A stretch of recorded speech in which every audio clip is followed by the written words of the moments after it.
নমস্কার সকলকে, Mithu's kitchen official চ্যানেলে আপনাদের সকলকে স্বাগত জানাই।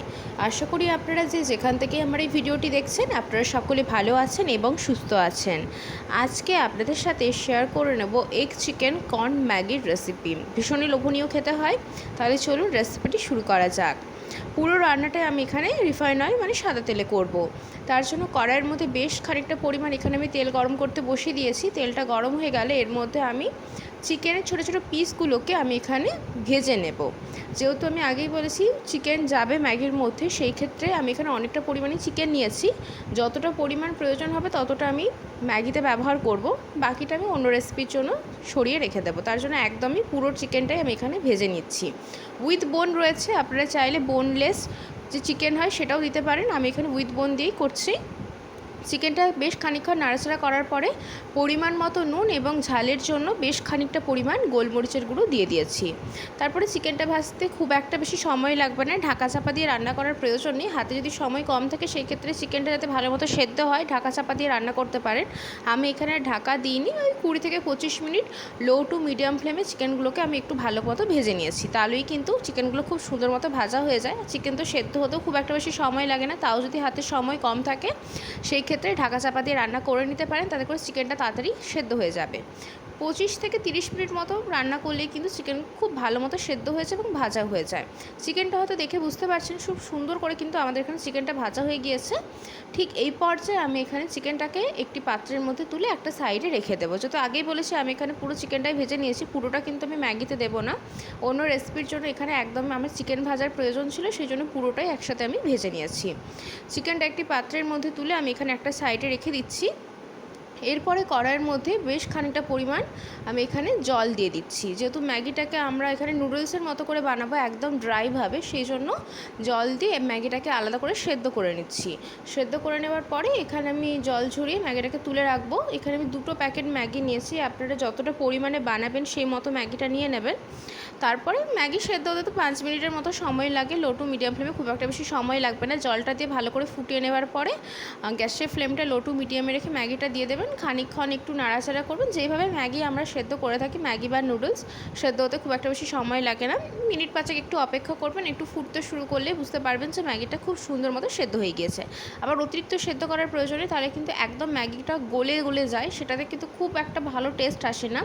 কড়াই ভাজার সময় কিন্তু কড়াইয়ের গায়ে চিপকে যাওয়ার চান্স থাকতে পারে, সেই জন্য আমি একটু শক্ত শক্ত অবস্থাতে কিন্তু ম্যাগিটাকে জল ঝরিয়ে তুলে নেওয়ার পরে ঠান্ডা জল দিয়ে ধুয়ে নিয়েছি, যাতে করে ম্যাগিটা যখন আমরা তেলের মধ্যে দিয়ে ভাজবো একদমই যাতে চিপকে না যায়, খুব সুন্দর ঝরঝরে হয়। তারপরে কড়াইয়ের মধ্যে দিয়ে দিচ্ছি সামান্য পরিমাণ 2 চামচের মতো এখানে রিফাইন অয়েল। একটা আমি ডিম ভেজে নেব, সেই জন্য এখানে 2 চামচের মতো রিফাইন অয়েল দিয়েছি। তেলটা খুব ভালো করে গরম করে নেওয়ার পরে আমি এখানে একটা ডিম দিয়েছি। আমি এখানে যতটা পরিমাণে ম্যাগি বানাচ্ছি তার জন্য এখানে একটা ডিম দিয়েছি। আপনারা ডিমের পরিমাণ, ম্যাগির পরিমাণ এবং চিকেনের পরিমাণ কম বেশি প্রয়োজন মতো করে নিতে পারেন। ডিমটাকে দেওয়ার পরে ডিমটাকে আমরা ভুর্জি বানিয়ে নেব। নর্মালি আমরা ডিমের ভুর্জি যেইভাবে বানিয়ে থাকি ঠিক সেইভাবে খানিকক্ষণ নাড়াচাড়া করে, খুব একটা বেশি টুকরো টুকরো করবো না, একটু বড় বড় পিস থাকবে। খানিকক্ষণ নাড়াচাড়া করে ডিমটাকে খুব সুন্দর করে কিন্তু আমি এখানে ভুর্জি করে নিয়েছি। দেখেই বুঝতে পারছেন ডিমটা আমাদের মোটামুটি এখানে ভাজা হয়ে গিয়েছে। আর ডিম ভাজার সময় আলাদা করে আমি নুন গোলমরিচটা দিলাম না, যেহেতু একদম ম্যাগির মধ্যে দেবো। আবার চিকেন ভাজার সময় দিয়েছিলাম, সেই জন্য ডিমটা ভাজার সময় আমি নুন গোলমরিচটা দিচ্ছি না।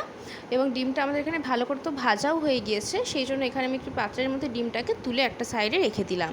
তারপরে আমি ওই কড়াইয়ের মধ্যে দিয়ে দিচ্ছি আরও বেশ খানিকটা পরিমাণ রিফাইন অয়েল। তেলটা খুব ভালো করে গরম করে নেওয়ার পরে দুটো আমি এখানে রসুনের কোয়া গ্রেট করে রেখেছিলাম, সেই রসুনটাকে আমি দিয়ে দিয়েছি। রসুনের ফ্লেভারটা ভীষণ ভালো লাগে ম্যাগিতে, সেই জন্য রসুনটা আমি প্রথমে দিয়ে খুব সুন্দর করে ভেজে নেব। যখন খুব ভালো করে ভাজা হয়ে যাবে, একটা মিষ্টি গন্ধ বেরিয়ে আসবে, রসুন ভাজা হয়ে যাওয়ার পরে একটা খুব সুন্দর স্মেল বেরোয়। ঠিক সেই পর্যায়ে আমি এর মধ্যে দিয়ে দিচ্ছি একটা বড় সাইজের ছোটো ছোটো করে টুকরো করে কেটে রাখা পেঁয়াজ। পেঁয়াজটা দেওয়ার সাথে সাথে কিন্তু আমি এখানে রসুনের সাথে পেঁয়াজটাকেও খুব ভালো করে ভেজে নেব, যাতে করে পেঁয়াজের যে একটা কাঁচা গন্ধ থাকে এবং কালারটা যাতে পেঁয়াজের চেঞ্জ হয়ে যায়, একটা পিঙ্কিশ ভাব চলে আসে। ঠিক সেই পর্যায়ে পর্যন্ত নাড়াচাড়া করে আমি এখানে পেঁয়াজটাকে ভেজে নেব।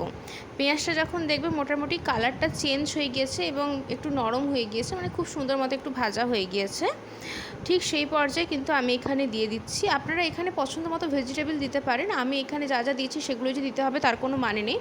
এখানে আমি লম্বাটে টমেটোগুলো একদম পাতলা পাতলা করে কেটে গাজর রেখেছিলাম, সেই গাজরটা দিয়েছি। একটা ছোট্ট সাইজের গাজরের অর্ধেক গাজর দিয়েছি। বেশ খানিকটা পরিমাণ কর্ন দিয়েছি, এটাকে ভুট্টা বলা হয়। ভুট্টাটা কিন্তু একদমই যেহেতু মানে কচি, মানে একদম নরম, সেই ক্ষেত্রে কিন্তু এখানে আমি ভুট্টাটাকে আগে থাকতে যে সেদ্ধ করে নিয়েছি তেমনটা না, এই ম্যাগির সাথেই ভাজতে ভাজতে কিন্তু এটা সুন্দর করে সেদ্ধ হয়ে যাবে। সমস্ত উপকরণগুলো দেওয়ার পর প্রায় 7 থেকে 8 মিনিট নাড়াচাড়া করে ভেজে নিয়েছি, এবং যাতে এগুলো খুব তাড়াতাড়ি সেদ্ধ হয়ে যায় সেই জন্য পরিমাণ মতো নুন, আরও বেশ খানিকটা পরিমাণ গোলমরিচের গুঁড়ো দিয়ে দিয়েছি। এখানে কিন্তু পুরোপুরি ঝালটা গোলমরিচের গুঁড়োর ওপরেই যাচ্ছে, আমি কিন্তু কাঁচা লঙ্কা বা লঙ্কা গুঁড়ো কিছু ব্যবহার করব না, কারণ ম্যাগি চাউমিনে আমার পার্সোনালি গোলমরিচের গুঁড়োর ঝালটাই বেশি ভালো লাগে, মানে গোলমরিচের ঝালটা, সেই জন্য পুরোটাই আমি গোলমরিচের গুঁড়োর উপরেই রাখছি। বেশ খানিকক্ষণ নাড়াচাড়া করে আরও 6 থেকে 7 মিনিট ভালো করে এগুলোকে আমি ভেজে নিয়েছি নাড়াচাড়া করে, কারণ যেহেতু কর্নটা রয়েছে আর গাজরটা একদম পাতলা করে কেটেছি, খুব একটা সেদ্ধ হতে সময় লাগবে না, তাও খানিকক্ষণ নাড়াচাড়া করে একটু ভেজে নিয়েছি। তারপরে এর মধ্যে দিয়ে দিচ্ছি ম্যাগির প্যাকেটে যে টেস্ট মেকার থাকে বা ম্যাগির যে মশলাটা থাকে, সেই মশলাটা আমি দিয়ে দিয়েছি। আমি কিন্তু এখানে যেহেতু বলেছি 2টো প্যাকেট ম্যাগি ব্যবহার করেছি, সেই জন্য 2টো প্যাকেট যে ম্যাগির মশলা রয়েছে প্যাকেটের ভেতরে যে ছিল, সেই মশলা 2টো প্যাকেট দিয়েছি। মশলাটা চাইলে আপনারা আরও একটু বেশিও দিতে পারেন, নর্মালি যে ম্যাগির মশলার প্যাকেট কিনতে পাওয়া যায় সেই প্যাকেটটাও দিতে পারেন পছন্দ মতো। আমি এখানে 2টো প্যাকেটই দিয়েছি। দেওয়ার পরে খানিকক্ষণ নাড়াচাড়া করে এর মধ্যে আমি যে আগে থাকতে সেদ্ধ করে ম্যাগিটাকে ভালো করে ধুয়ে রেখেছিলাম ঠান্ডা জলে, সেই ম্যাগিটাও দিয়ে দিয়েছি। দিয়ে দেওয়ার পরে ভালো করে মেশাতে হবে। আর ঠান্ডা জলে ধুয়ে রাখার কারণটা এখানে হয়তো আপনারা দেখলেই বুঝতে পারবেন যে কড়াইয়ের মধ্যে যখন ম্যাগিটাকে দিয়ে ভাজছি, কড়াইয়ের গায়ে কিন্তু চিপকে যাচ্ছে না। সাধারণত ম্যাগি যদি একটু বেশি গলা গলা করে সেদ্ধ করা হয়ে যায় নরম করে, সেই ক্ষেত্রে ভাজার সময় খুব অসুবিধে হয়, কড়াইয়ের গায়ে চিপকে যায়, একদম ভালো মতো টেস্ট আসে না, দেখতেও ভালো লাগে না, লুক ওয়াইজও খুব একটা যে দেখতে ভালো লাগে তেমনটাও না। সেই জন্য এখানে আমি সুন্দর করে কিন্তু ঠান্ডা জল দিয়ে সাথে সাথে ধুয়ে নিয়েছিলাম, তাতে করে একদম ঝরঝরে আছে, দেখেই বুঝতে পারছেন। খুব সুন্দর করে কিন্তু আমি এখানে ম্যাগিটাকে একটু ভালো করে তো ভেজে নিচ্ছি। আর ম্যাগিগুলোকে আমি এখানে একদম কাটছি না, লম্বাটে লম্বাটে চাউমিনের মতোই রয়েছে। আপনার পছন্দ মতো হলে কিন্তু একটু খুন্তির সাহায্যে বা কোনো হাতার সাহায্যে কেটে নিতে পারেন। তারপরে দিয়েছি এখানে 1 চামচ মতো টমেটো সস এবং 1 চামচের একটু কম দিয়েছি সয়া সস। তারপরে খুব ভালো করে মিশিয়ে নিতে হবে, তাহলে কিন্তু আমাদের লোভনীয় স্বাদের এগ চিকেন কর্ন ম্যাগি একদম রেডি হয়ে যাবে। এরপরে আমরা যে ডিম চিকেনটা ভেজে রেখেছিলাম সেগুলো দিয়ে খুব ভালো করে মিশিয়ে নেব। আজকের রেসিপি আপনাদের কেমন লাগলো অতি অবশ্যই করে কমেন্ট করে জানাবেন। যদি ভালো লেগে থাকে অবশ্যই করে আমার চ্যানেলটিকে সাবস্ক্রাইব করে দেবেন, লাইক শেয়ার কমেন্ট করতে ভুলবেন না। আর যদি এরকম নিত্য নতুন রেসিপি পেতে চান তাহলে অতি অবশ্যই করে আমার চ্যানেলটিকে সাবস্ক্রাইব করে দিয়ে আমার চ্যানেলের পাশে থাকার অনুরোধ রইল।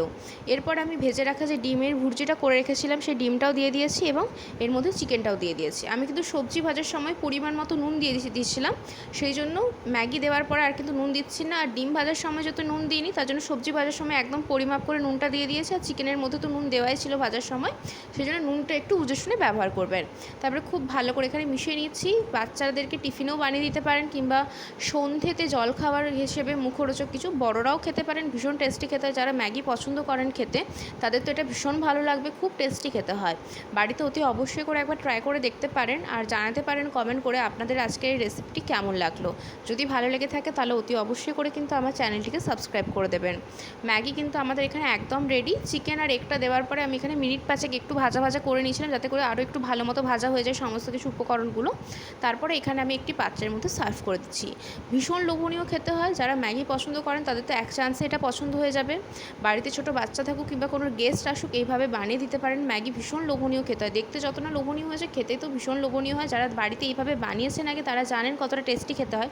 যারা এই সমস্ত উপকরণ দিয়ে এখনও পর্যন্ত বাড়িতে বানাননি তারা একবার হলেও ট্রাই করে দেখতে পারেন। আর ট্রাই করে থাকলে বাড়িতে অবশ্যই করে কমেন্ট করে জানাতে পারেন আমাকে যে আপনাদের এই রেসিপিটি কেমন লেগেছে।